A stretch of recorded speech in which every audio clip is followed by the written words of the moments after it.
Assalamualaikum dan salam sejahtera.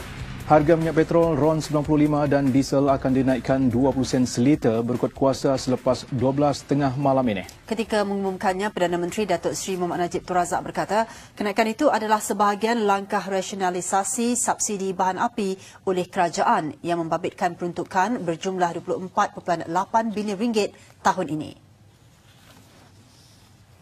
Pengurangan subsidi bahan api sebanyak 20 sen ini bermakna kerajaan masih memberi subsidi sebanyak 63 sen seliter bagi RON 95 dan 80 sen untuk diesel. Datuk Seri Mohamed Najib yang juga Menteri Keuangan sebelum itu mempengerusikan mesyuarat jawatankuasa dasar fiskal yang berlangsung setiap 6 bulan sekali. Yang pasti kenaikan harga minyak itu akan menjimatkan subsidi kerajaan berjumlah RM1.1 bilion hingga akhir tahun ini. Dan bagi mengurangkan bebanan golongan berpendapatan rendah dan mudah terjejas, kerajaan akan meningkatkan pemberian bantuan rakyat satu Malaysia BRIM yang jumlahnya akan diumumkan dalam pembentangan bajet 2014. Pada masa hadapan, satu jaringan keselamatan sosial ataupun social safety net yang lebih komprehensif akan diperkenalkan.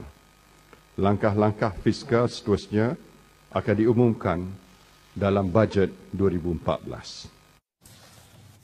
Menurut Datuk Seri Mohamed Najib, bagi menangani lebihan akaun semasa pula, kerajaan akan mempertimbangkan pelaksanaan projek sektor awam, manakala projek yang mempunyai kandungan import rendah akan diberi keutamaan bagi memastikan pertumbuhan ekonomi tidak terjejas. Di samping itu, kerajaan juga akan mengkaji kaedah untuk meningkatkan daya saing ekonomi dan mempelbagaikan pasaran ekspor negara dalam jangka sederhana dan panjang.